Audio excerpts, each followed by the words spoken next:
Hey, how's it Welcome going, back. everyone? Hi. With Yeah, another workshop series, Felipe, right? It's yeah, our so third time workshop is really fly, right, Anna? series. Yes. Oh my God. So welcome back with this amazing fall day here in Massachusetts.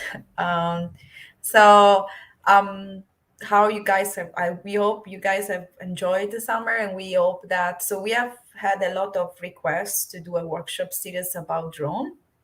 And this year we are going to specialize mostly on drone phenotyping, right, Felipe?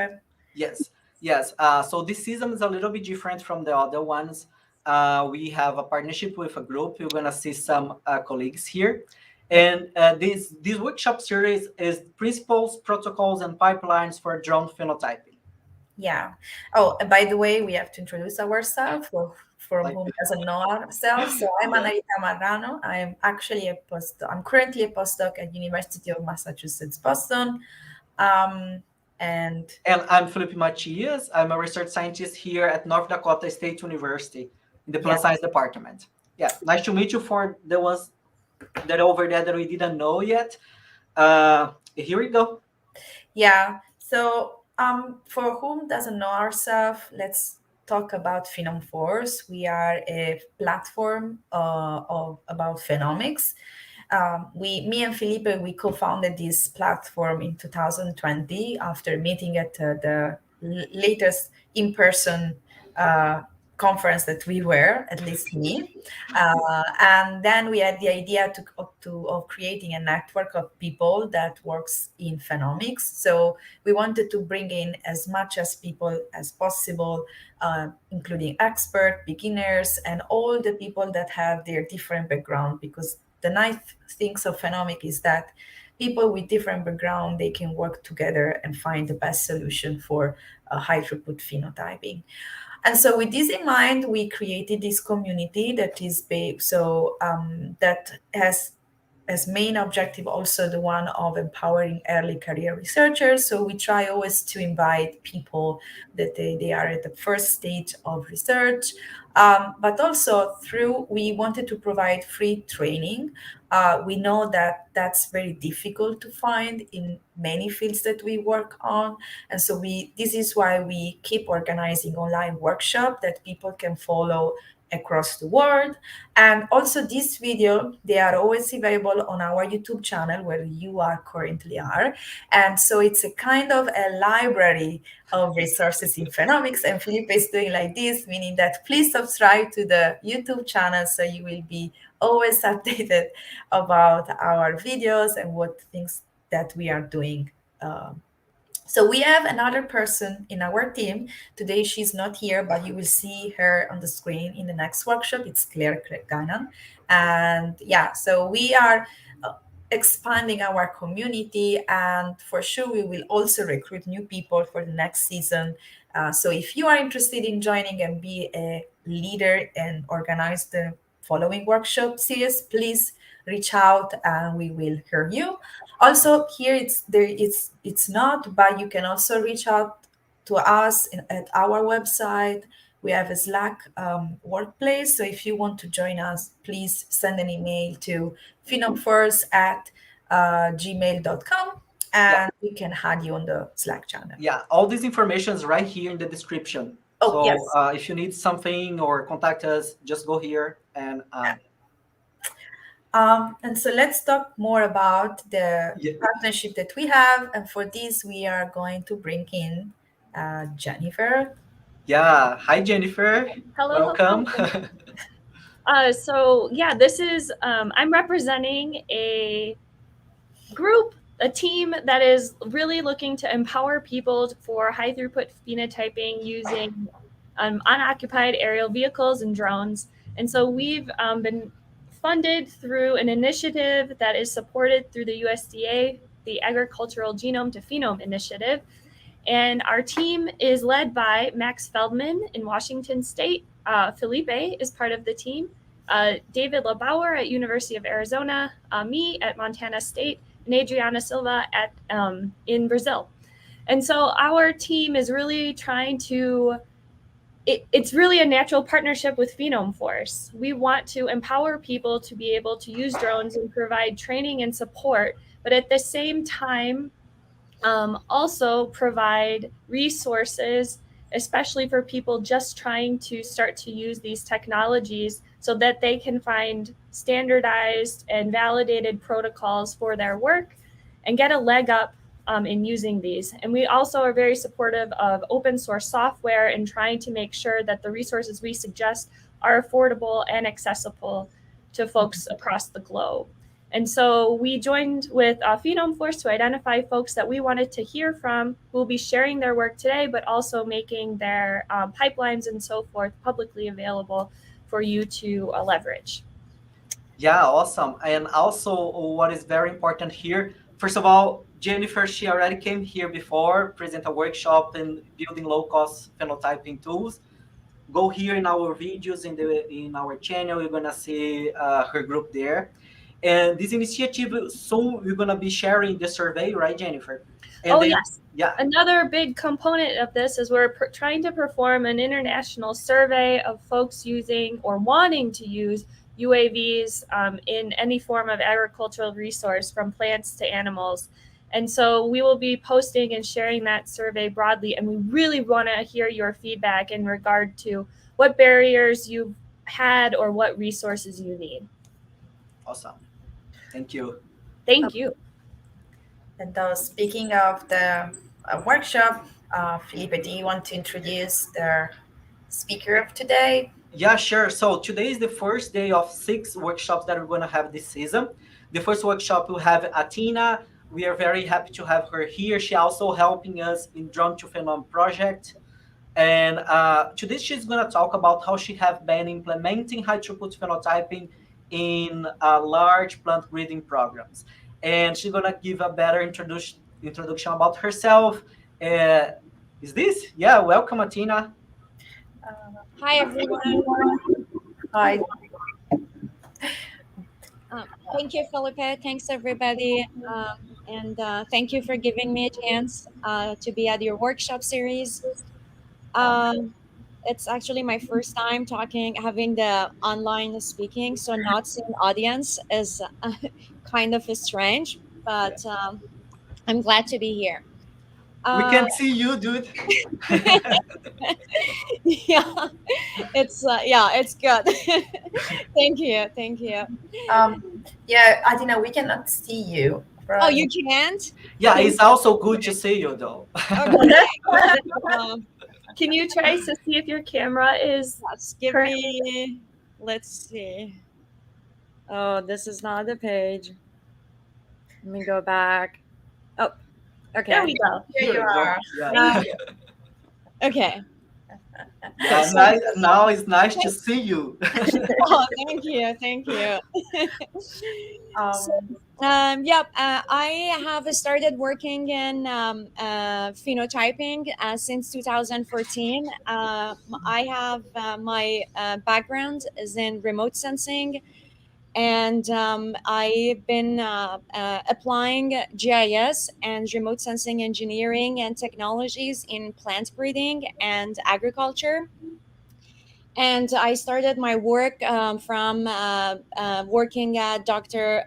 Jesse Poland Lab at Kansas State University. And I also worked at Summit in Mexico, which gave me a great chance of being in the field with plant breeders and getting to know what are the challenges that they have, what are the needs, and how drones and the new emerging engineering technologies can help with plant breeding, and what are the pipelines and protocols can be developed to help with the phenotyping and actually do the high throughput phenotyping work. Thank you, Atena. So I want just to say one thing is that so Atena will start soon her presentation. So if you guys have any question for Atena, you can write in the YouTube comments, and then we will ask Atena to answer you. So you feel free to ask any question here in the chat. And with this, I think, Atina, I'm gonna share your screen. Okay. And Thank whenever you. you want, you can start. So you will be the lead of this workshop. So enjoy. Thanks. Yeah, we'll be right here. Just let me know. Okay, thanks. Okay, am I on? Okay. Yes, you are. So I want to talk about some protocols and pipelines that I developed for in high throughput phenotyping for large plant breeding programs. And I want to talk about start from high throughput phenotyping and community around it, and what we can do to develop protocols from the data collections all the way to having plot level data values. So, as my understanding from the audience in this workshop is that we all are familiar with phenotyping, phenomics, and high throughput phenotyping. Um, as we all know, it's a multidisciplinary approach. It's an intersection of physiology to know what we are looking for and what we want to look at, plant breeding and genetics to understand the population, engineerings, of course, to make the platform for us, to make this complex system work, and bioinformatics group, computer scientists, remote sensing engineers to utilize this data, especially when we are dealing with spatial and temporal data. And I am myself, as a geographer, as a remote sensing engineer, I want to take my body of knowledge, remote sensing and GIS, and apply it to the issues in plant breeding and agriculture, and study the application of remote sensing and GIS technologies in plant breeding.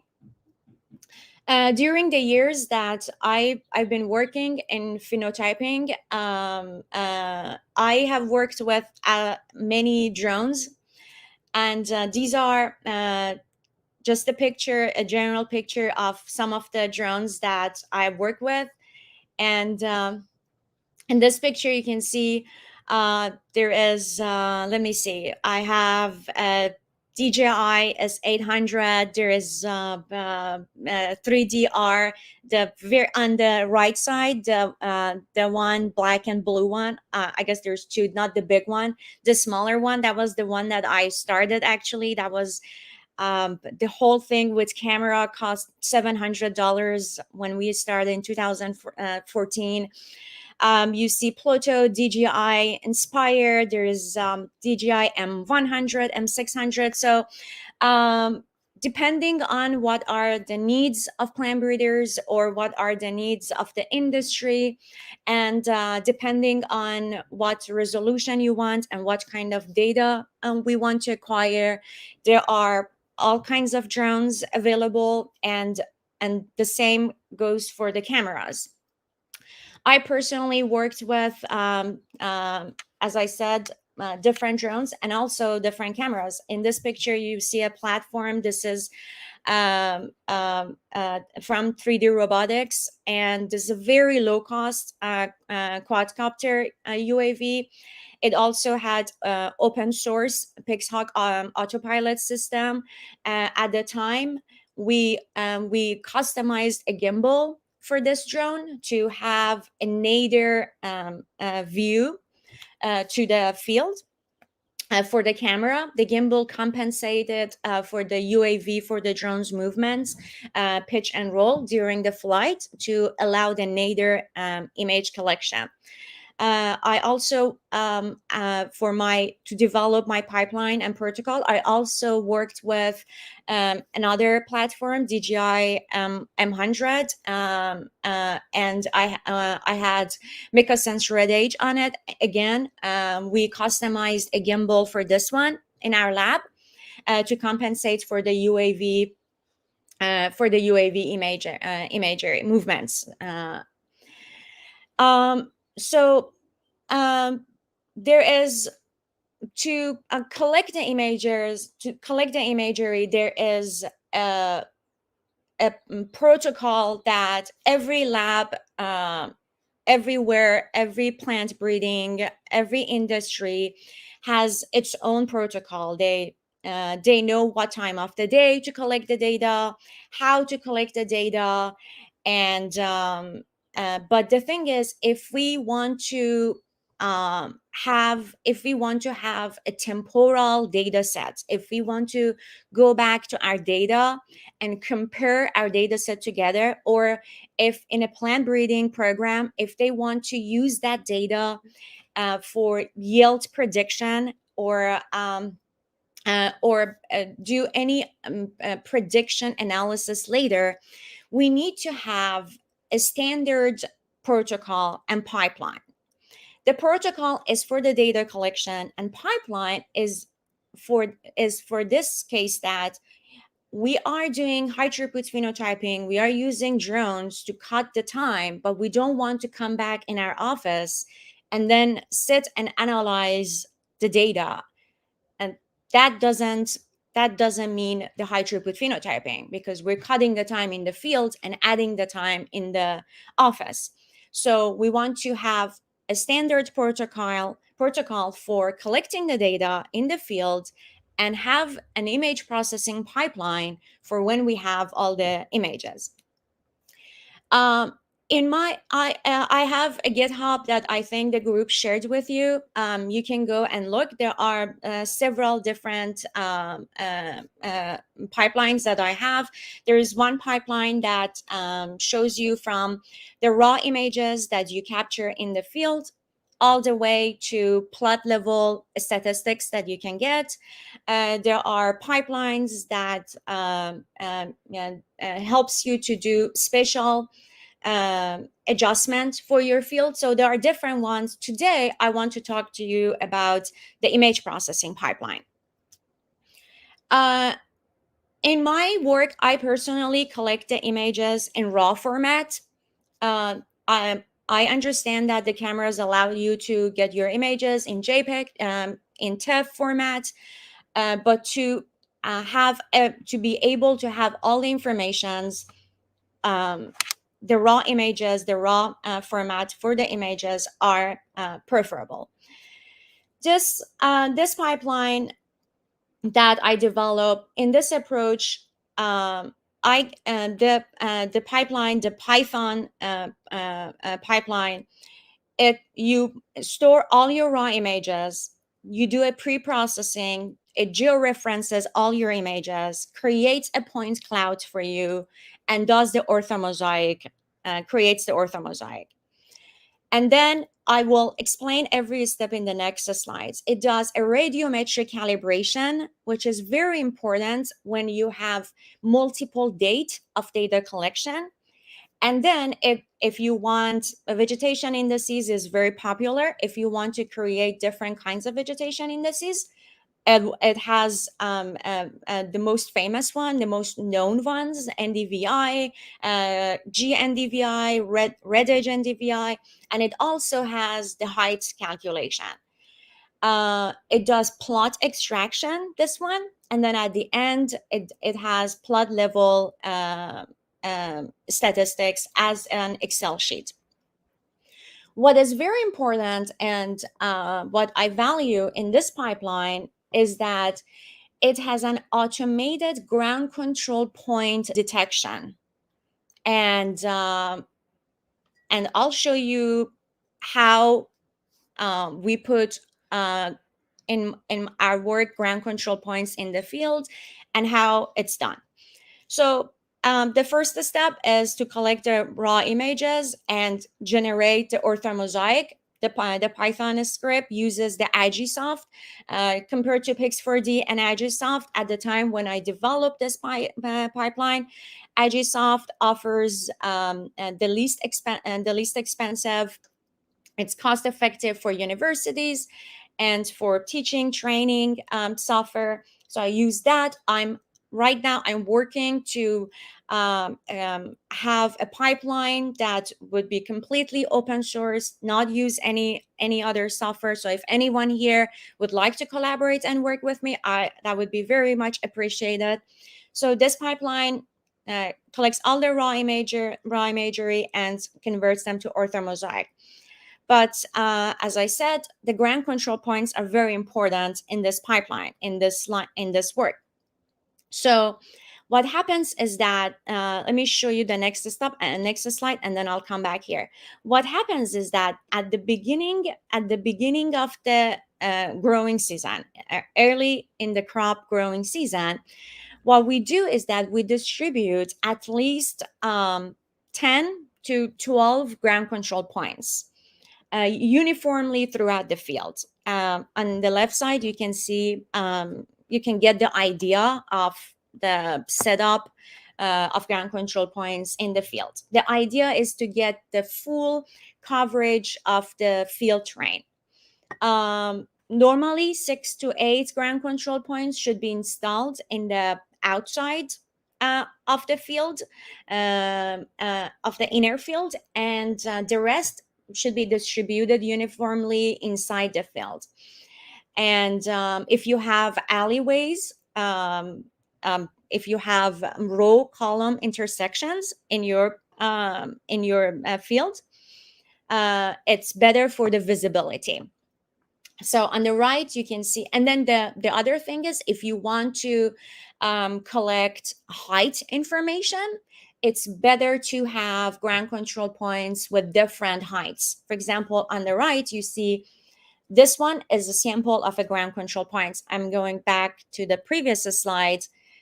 You see on the picture on the left, this is a ground control point with a different height. These ground control points are, I've made them. There are, yes. Sorry, there is a question for you. Yes, you want to take it? So it's like, hi Atena, what do you find is the big advantage in using raw over TIFF? Using, excuse me, using? Raw images instead of TIFF. Instead of TIFF, yeah. So the only thing is, when any images is converted, raw image is converted to any other format, it's compressed. So it's just the amount of information that is lost. That's the only thing. But another advantage is that if you sort your images in raw format, later, if you, for example, you go back to it in a year or 2 years, you always have the raw format of the imagery if anybody else wants to analyze the images in any other way. So that's the only advantage of raw format. The only reason that I started with raw imagery is not to lose any information in the compressing of the my images to JPEG or TIFF. And the other one is, if anybody else later, another researcher or another engineer wants to work with those with my data another time, is that I will give them the advantage of having the raw images, store the raw images versus changing those images to another format. So actually, in a lot of my pipelines, I use TIFF imagery too. The only thing that I do not advise is JPEG, because it's really compress your images and you lose a lot of information. But TIFF and RAW, they both are good options. Okay. Thank you, Atena. Mm-hmm. Absolutely. So here, this is ground control points that I made. So these are the ones that I actually made them in Mexico. So this is just 25 centimeter by 25 centimeter square white metal sheets, and I mounted them on a 50 centimeter post. So on the right side, you can see that you can have a better picture of these GCPs. So it's the middle point. I would push them in the ground. The only thing is, you would need to make sure that these ground control points do not move during your growing season, because you want to get the information of these ground control points at the beginning of the season, and make sure that during the growing season, 2 months, 3 months, this does not change. The information does not change. Every time you fly your drone, you're collecting the information of your plants, plus there are pictures of these ground control points in your drone imagery too. So that's how you are checking back. And that's why you're using your ground control points. And what I do at the beginning of the season is that if you have any kinds of GPS, so the one that you see on the left side, I had a very high precision GPS. It was in Summit, and there was another group, another program that they, I think the Precision Agriculture group, they had the RTK GPS. So I collaborated with them and I borrowed their GPS. It had horizontal accuracy for height of 2.5 centimeter and vertical accuracy of 3.5 centimeter. So after distributing all the ground control points in the field, I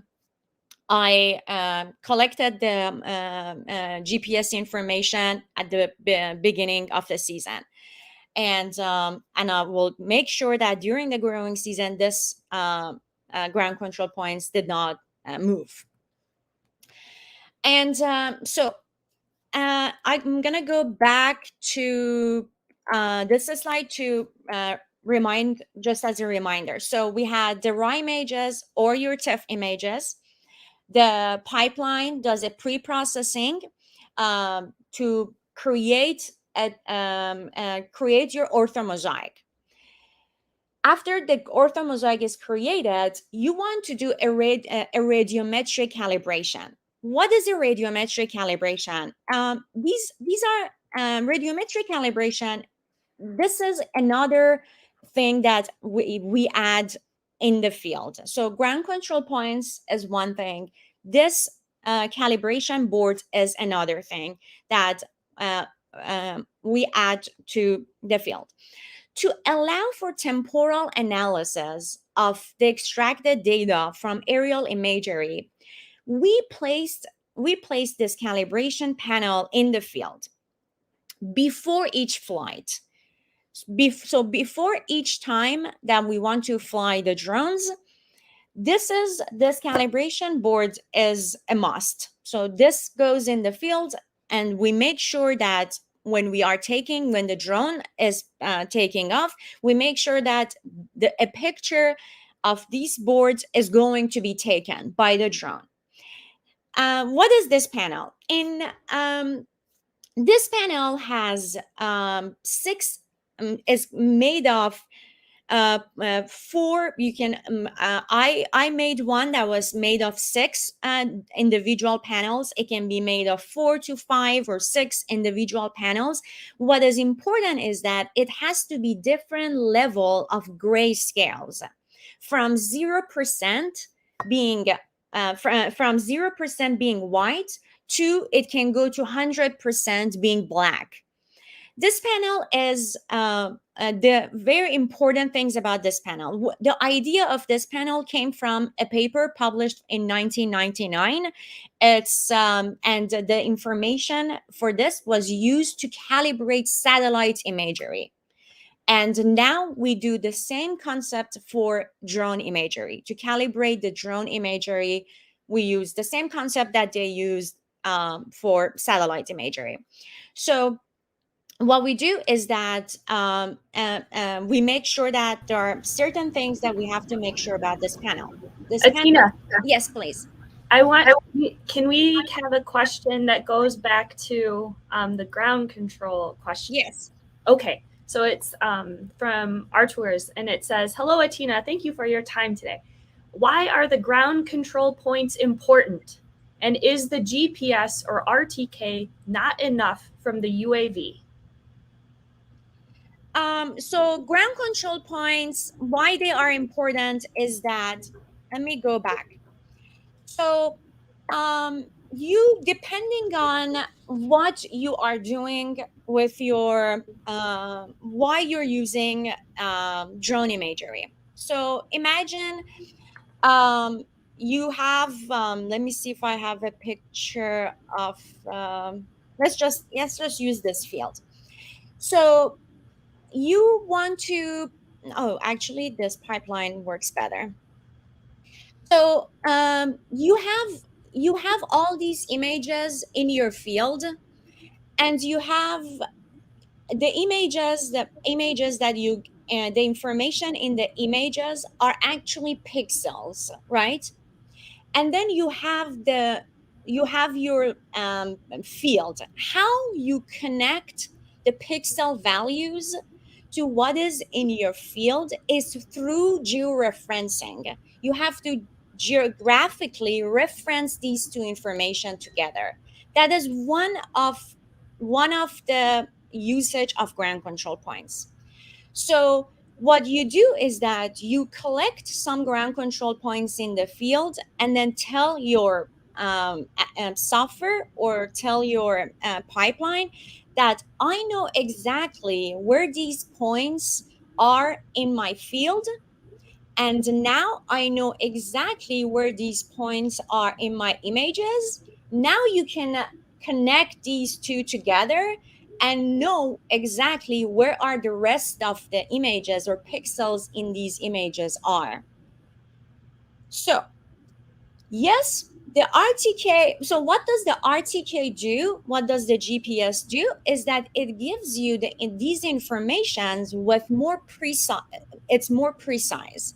So the RTK in your drone could be enough depending on what are you using your drone imagery. If you don't want to extract height information, for example, if height of the plants are not important for you at the end of the season, you'll look at the RTK on your drone and see what is the accuracy. What is the accuracy that the drone's RTK give you? Because usually they're not accurate. The RTK is a very expensive piece of equipment. So having that piece, putting it on the drone, it won't match up. So if you don't want to have height information, then you don't need to use the RTK. Use any other RTK. You can count on the RTK on your drone, because then it doesn't matter if it tells you that the height of this plant is 1 meter off or not. But if you want to extract height, then you want to have the exact information, like 5 centimeter or 2 centimeter. Then it is important to you, right? So that's the only reason that you want to have something more precise. And thank you. That was a great answer. And there's a second related question as well. Do you have guidance on the specific number or how many ground control points are needed in a field? So I was thinking, reflecting, like, is there a scale? Like, you need to have a certain number per field or a certain density or something like that? So I would say, depending on your field map, try to look at this one, this slide, right? This is just a perfectly shaped square that I just put here, right? I wish I should have put something, because in Summit, when I worked in Summit, I had example that I should have put here, that the fields weren't perfectly shaped. So this one is just a perfectly shaped field. So putting it uniformly here, it just made sense, and it looks really pretty and perfect. So what I would say is that put your field map in front of you, and just look at it and just uniformly try to put the points in the map, in the piece of paper. What I would say is that first put the corners of your field. Try to definitely put the 4 corners of your field, and then put in the middle. So the corners and then middle of each of the field, and then come in the center and try to put, depending how big your field is, try to put 10, 12 ground control points in the field. You just need to think rationally.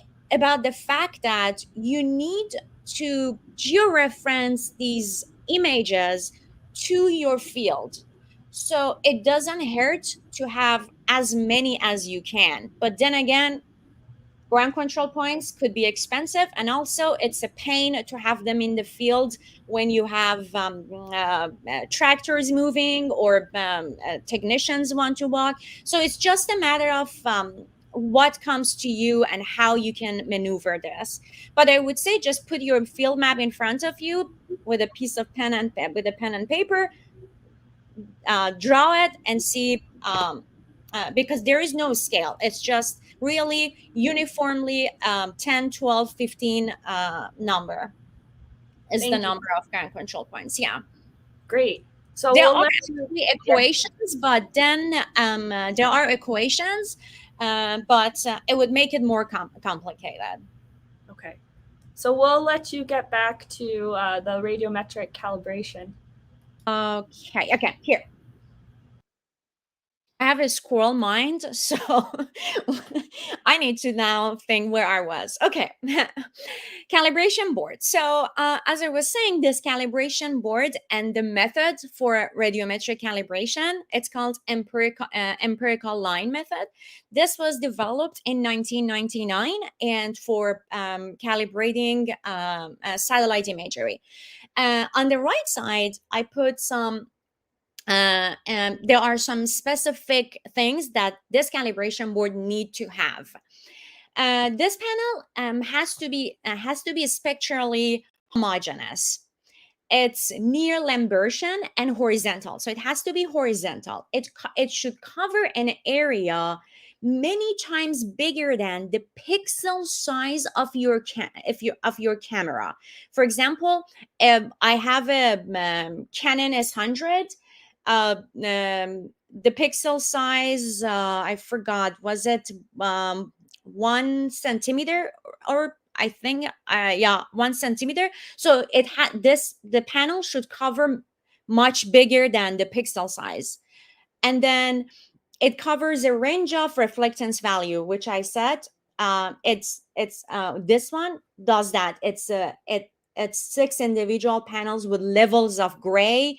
So it's, I made 0%, the white one, and then I made, I think, 25%, 50%, 75%. So it covers a range of reflectance value, and this is something that you can make, you can build it yourself too in the lab. So, and then what you want to do is that, as I said, at before each flight, you want to make sure that you take your drones with your sensor. Make sure that you have to take images each flight from this panel. It would, if you want to, the pipeline that I developed, it would help if you put this panel each time at the exact same location, because then detection of this panel makes it easier for detection of the panel. To develop this radiometric calibration, the formula, the information that you need is one time, you need to get the radiometric value of this panel. Most labs, they have this simple instrument that on the left side, you see it's handheld, that measures radiometric value. This one, I did actually this experiment in Summit, and I had this handheld measurement, radiometric measurement. So what I would do is that just get this instrument and just point it directly at each panel separately. For example, point it at the 25% one, and then read the value.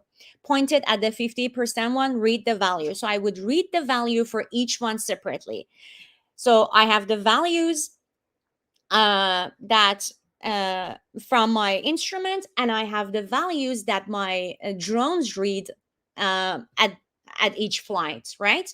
And then I develop the formula. I'm going to show you this formula for each band. For example, if it's only blue, green, near infrared, this is the formula. I'm just showing this formula. If you use the pipeline, they're all in the pipeline. You don't need that, but I'm just showing you that this way, what it does is that it converts the values in your images to reflectance values. Why it's important is that when your camera collects information, your camera is collecting, what your camera is actually collecting is digital numbers. And what you want is reflectance values. And I'm not sure how much we want to go into the theory of remote sensing and the reflectance values, but when you want to do analysis later, when you want to do temporal analysis later, and by temporal I mean when you have different dates of aerial imagery, you need to have reflectance values, the values that your plants, the values that your plants is reflecting back to your sensor. You want those values. You don't want digital numbers. That's why you need to develop this empirical line method. So let's pass this one. So all of these are in the pipelines. What is really important to plant breeder at the end of the day is to have a plot level data. That's what we want. Hey, So Atena? yes, please. Yeah, just a question here. These equations are for all kind of sensors or for one specific sensor? For example, RGB normally is a band, but multispectral you have only single layer. So yeah, You can do so. This equation is based on. So what happens is that what you do is that you get. I came back to this slide.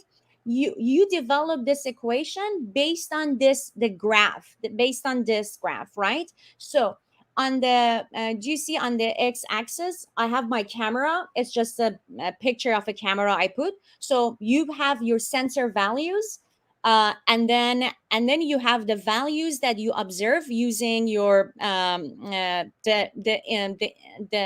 instrument that you collect radiometric values, right?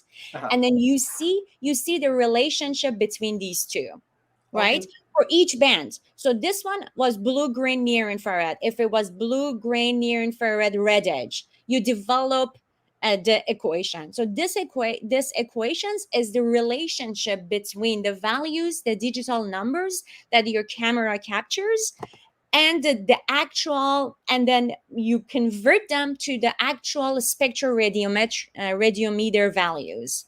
Perfect. Right? Okay. Yeah, you can develop this equation for any other sensors. Okay. Yeah. Normally, and you know each, Yep, and for What? each band, I want to say, and for each band separately. Okay, perfect. Yeah. Normally, do you know if companies, for example, if you have a DJI drone, if they have a way to provide those equations, or each person need to do this calibration every time? I believe that you have to do the reflectance values yourself. Okay. Yep. Great. Yep. Thank you. Yep. Yep. Okay, so to do plot extraction, because okay, you now have your you created your, let's go back to, okay, here on the right you see you created your orthomosaic. Actually, you if you look in this picture on the right side, your orthomosaic images, do you see the white points, white dots in this picture? They are the ground control points that I have. And so I actually very randomly chose these ground control points when I had the map. And if you look on the top left corner, now that I look at this map, I should have probably, I would right now would have probably put another ground control points, but it didn't make any difference in creating my orthomosaic and later in the analysis, as long as I uniformly covered the whole field. Anyway, so after you create your orthomosaic, and now after that, you did your orthomosaic, you converted the whole orthomosaic image to, you did the radiometric calibration. Now you can extract, you can do different vegetation indices, you can do height extraction, any other information that you want to collect. But you want to have plot level data. To have plot level data, there are many approaches. Hi, Atena. Yes, please. Since you were talking about the number of ground control points, there is a question about it, if you want to take it. He's asking, how are you measuring ground control point GPS position after each flight or only at the beginning and of season? If it's one-time point measurement, then how you compensate latitude longitude shift raise due to Earth moment during the span of 4 or 5 month long growing season? Yeah. So I measure that only at the beginning of the season. Mhm. And then it's very important for these ground control points not to move. But if they move, you have to take the measurements again and then take notes that, for example, the first 3 flights that you did, the measurements of the ground control points was this. So you do all your analysis with that measurements, and then you have to take notes from this date on.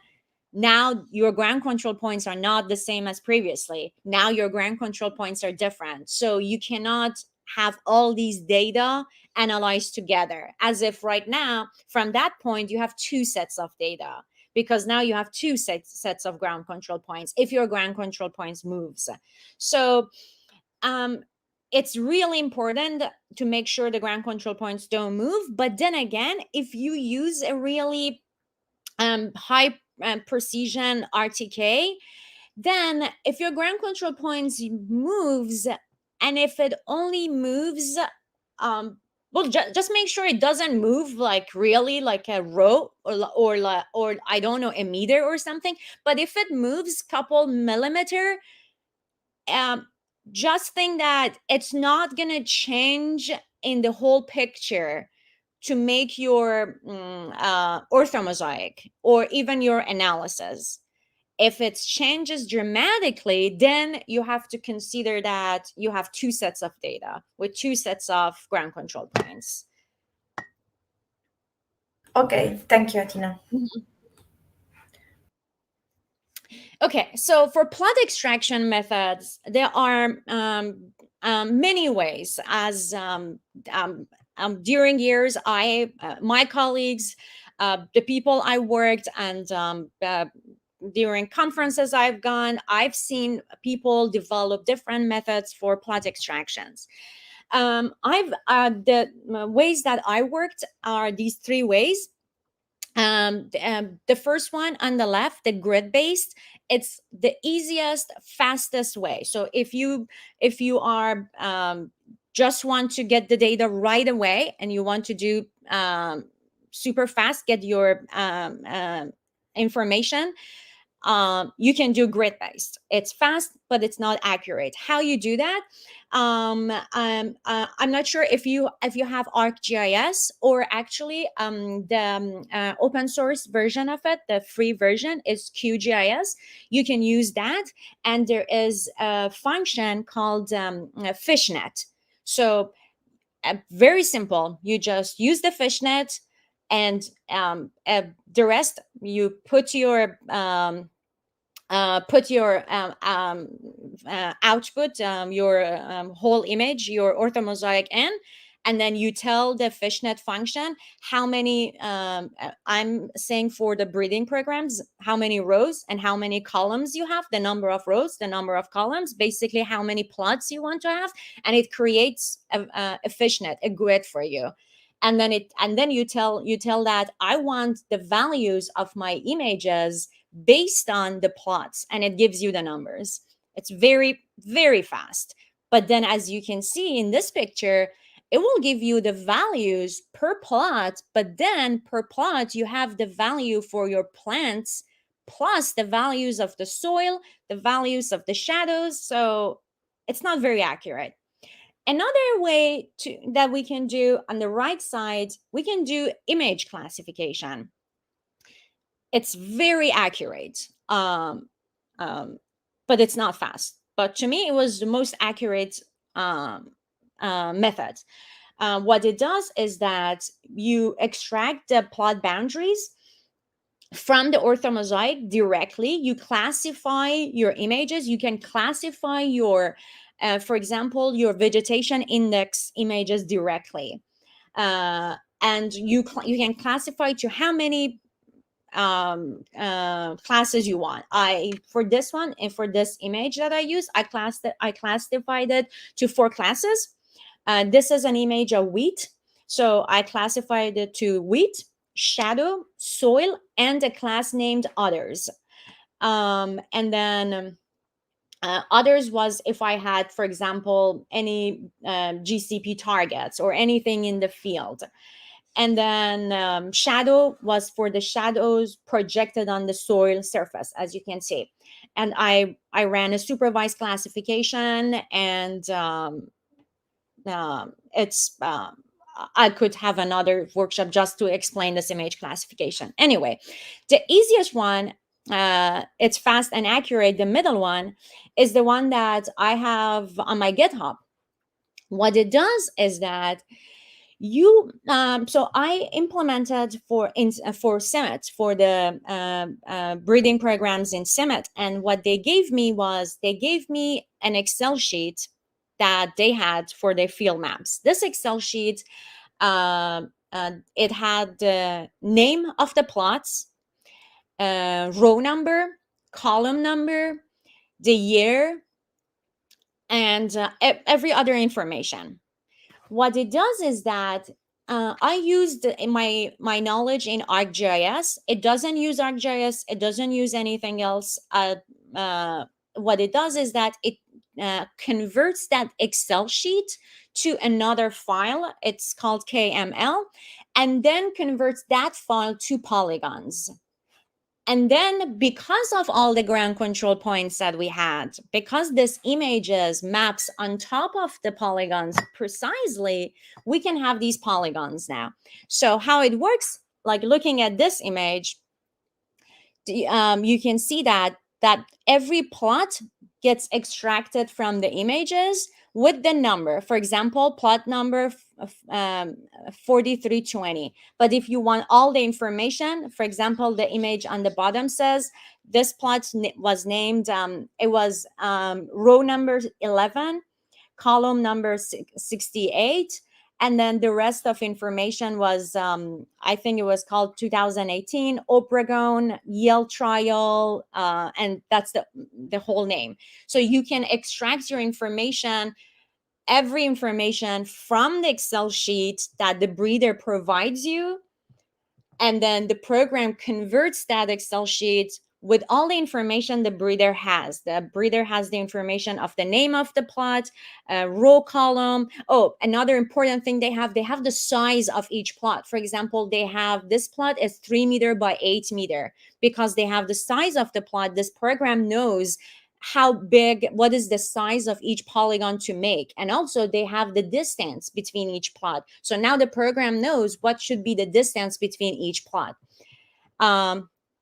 And it's very accurate also. So I did, after I created this whole pipeline, I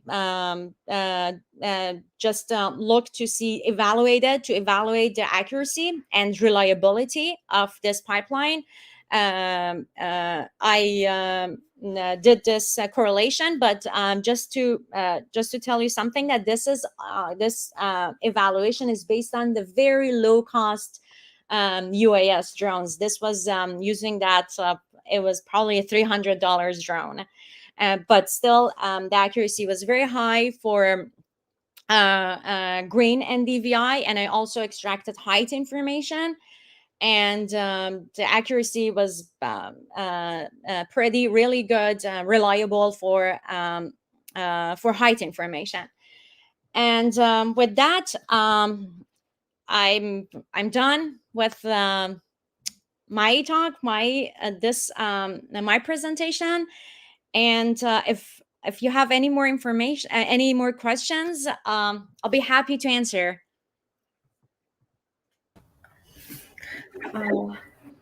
Thank you, Atena. It was a very great talk. Yeah, great. I guess people, please go type in your questions here in the comments. We're gonna read for Atena, and that was awesome, Atena. It's a lot of work. I know when we are trying to develop a pipeline that makes sense, and sometimes take a long process, right?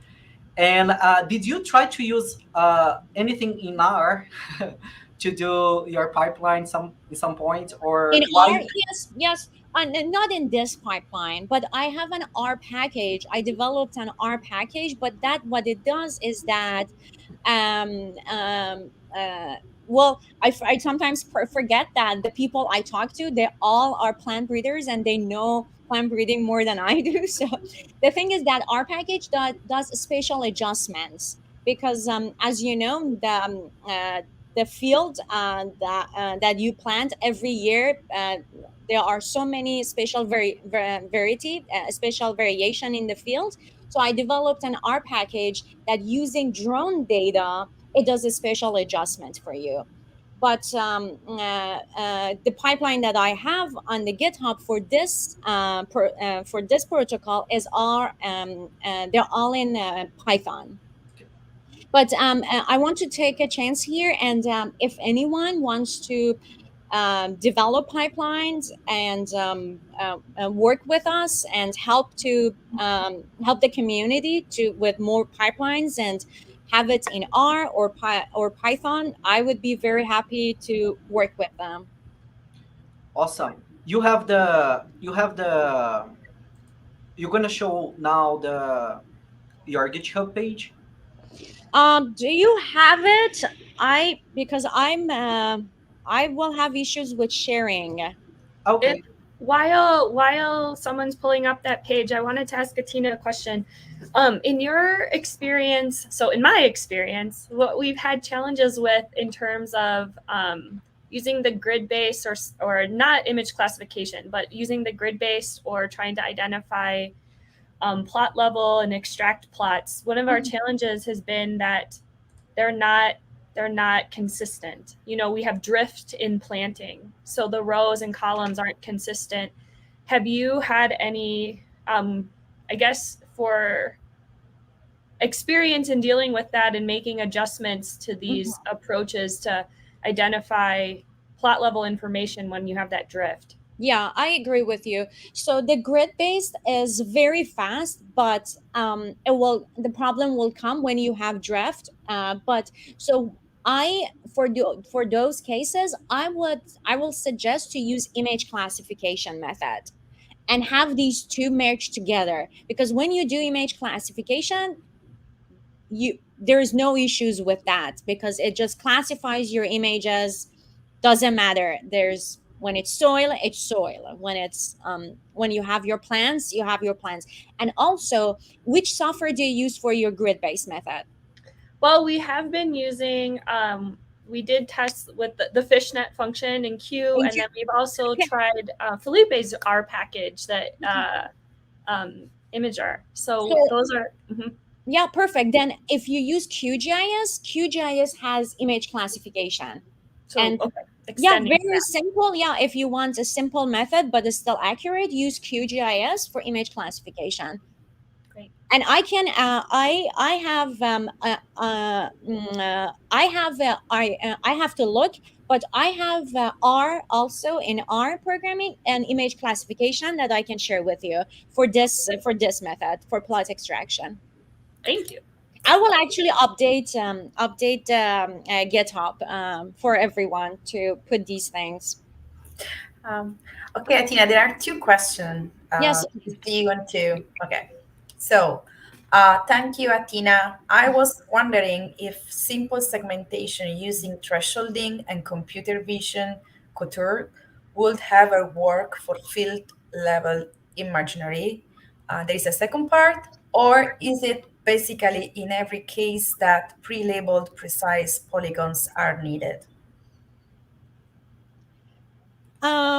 It's so the polygons are really depends on your needs. So if you want the polygons, um if you want the polygon or plot level data, then yes, you need to have the you need to extract the polygons.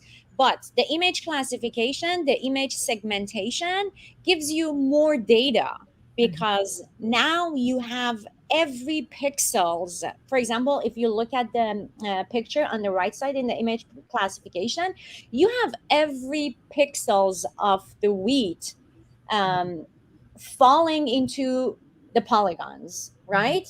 But on the in the middle one, I will like, or here I will tell my program that, hey, I don't want to get sand or soil in my picture. I don't want to get shadows in it. I want a polygon size of 3 meter by 5 meter only to cut the borders. I don't want the border values, which in some cases I've heard from plant breeders that they don't want the border values in plots. So it really depends on its communication between the plant breeder's needs and you as an engineer, what you want to develop for them. If polygons work for you, then it's polygon. If not, so I've done, as you see here, in a lot of cases I choose between these three methods. I'm not always going with one. Depending on the needs, I choose one. So image segmentation, I vote for that because it's very accurate, it's very precise, but very time consuming. Um, there is another Yeah. question. Just one point here, Anahita. Atena, what normally I do, I remove the soil effect and shadow effect Yeah. using layers, filtering, and Yes, then that's in I this. only keep the green, or the grain Yep. lives there, and then I use the grid, the grid file. See, like, have been working for me. It has been working for me.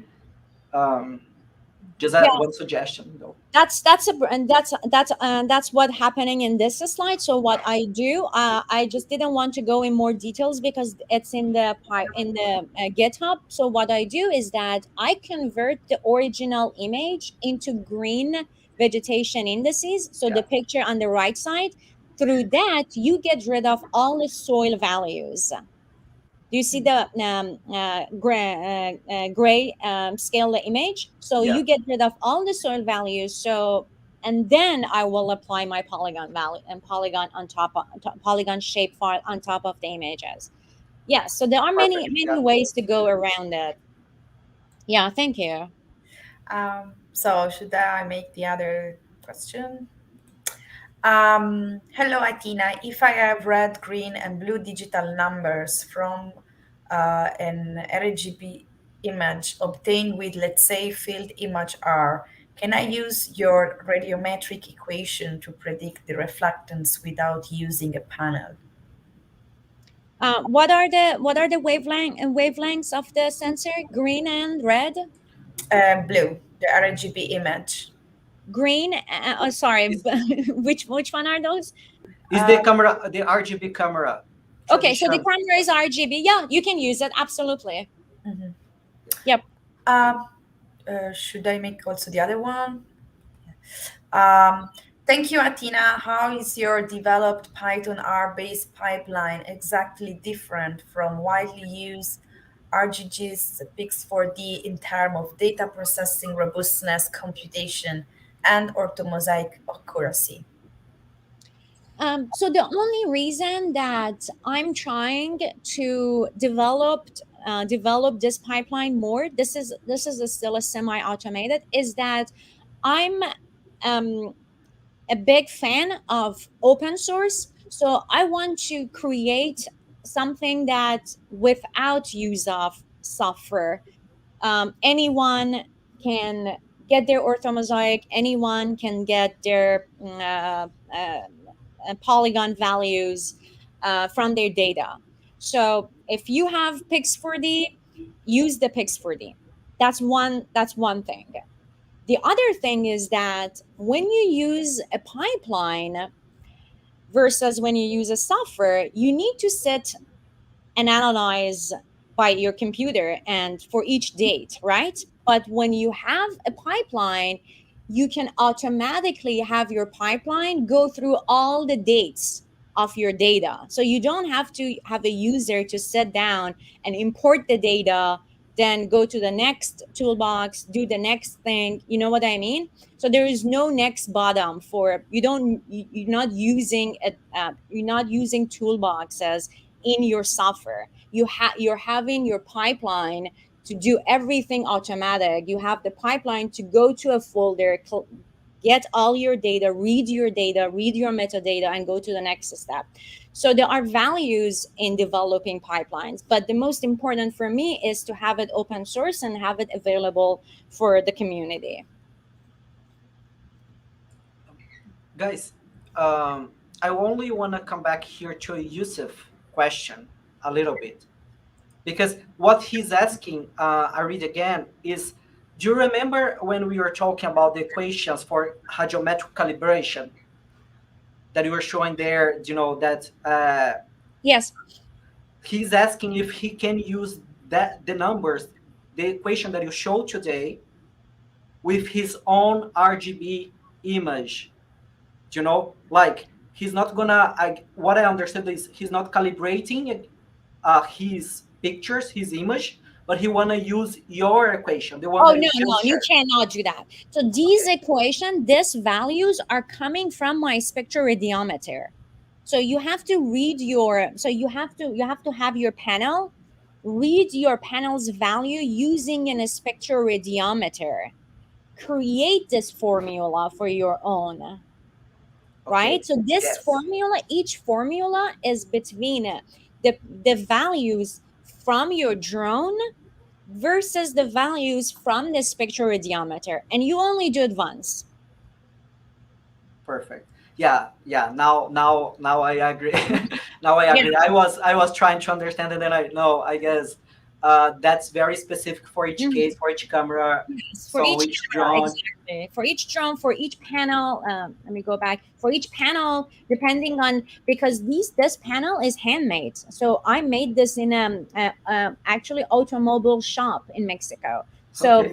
it's this panel is handmade, hand painted, and so depending on your panel, the values that you're gonna read are going to be different. There are companies that actually sell the calibration board, so you can have a professionally made one, or you can make your own. So yeah, it's very specific to case. Um, um, yeah, there are other two questions. Nice talk concerning lodging or heterogeneity with plots. How do you deal with it to define polygons? Oh, when there is lodging, Mm-hmm. so it's this. So when there is lodging, it's the same as when you have a drift. So when you have cases like that, the only thing is what we did in our cases is that we put a threshold, because when there is a lodging, the values you get in your vegetation indices suddenly are very different, are very outside of the range of values that you should normally get, right? When there is lodging, a lot of your plants are giving the reflectance values that are giving to you. It's suddenly outside of the range of if it's the beginning of the growing season, you're expecting, for example, zero point 0.3 to zero point 0.7 for NDVI, suddenly you're getting way higher.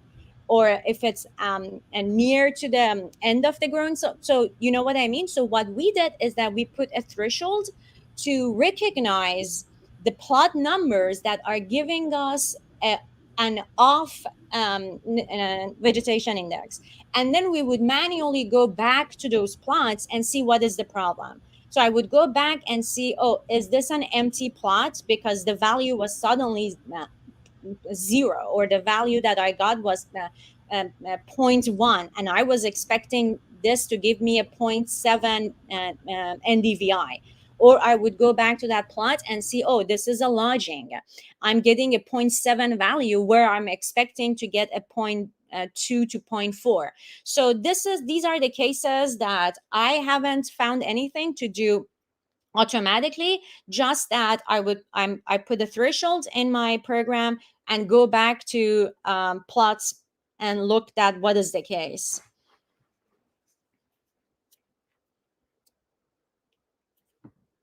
And if anybody has ideas how to solve it, please share. Um, no, Jennifer, you are muted. Yeah. Yeah, go Thank ahead. you. We have a question about light sensors. So, for example, downwelling light sensor or a sunshine sensor for calibration of lighting conditions. Do you have experience with those? No, I don't.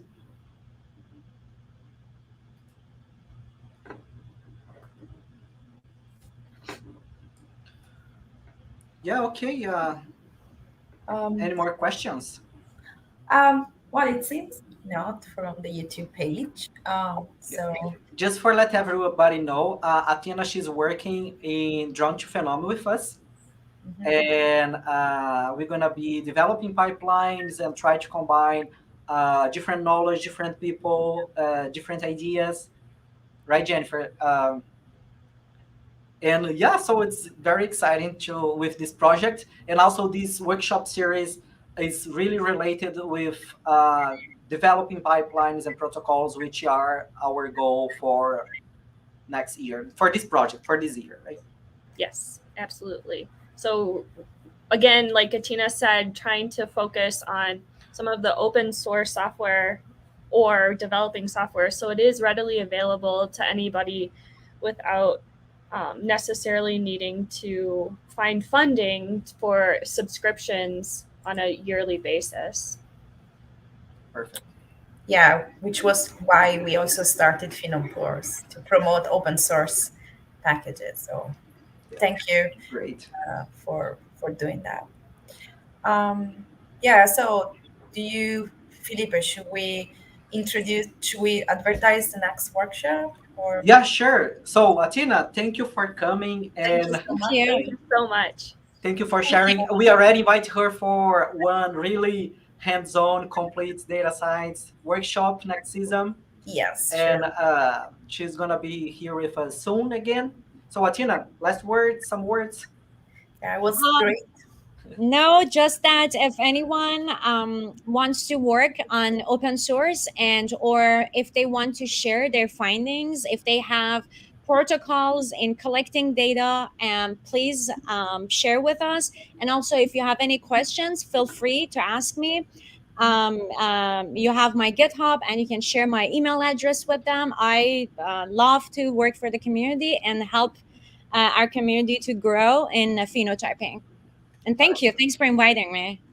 It was great talking to you. And Awesome, thank Thank you. you. Bye bye. bye. No. Hey, let's go. Let's introduce the next week Okay, I will put it. workshop. Here we go. Well, Yeah. So yeah, next week we have another workshop on 5th, right? yes. And here we go. So we will have Cho Young Zhang. I hope I pronounced the name correctly. But yeah, he's going to talk about crop trait phenotyping in plant breeding program using USC and future extraction pipeline. So same time. So I think we have to correct this. He is November 5th. Yeah, November 5th. Yes. But yeah, it's still same time, same place. Here you have the registration link. So if you register for this workshop, you will not need to register to the next one because you are already in our mailing list. So we will just send you all the information on the Thursday as usual. But if you think that someone can be interested, please share the registration link, and so invite as many people as you can. And yeah, so we hope to see you guys next Friday And thank you for joining us today. Yeah. Give our like and share this video. Yes. Jennifer? Thanks, PhenomeForce, for allowing this collaboration and bringing us on. And then also, it was a great start to this season. Yeah. Yeah, that's true. Yeah. Right. See you guys. Bye bye. Bye bye.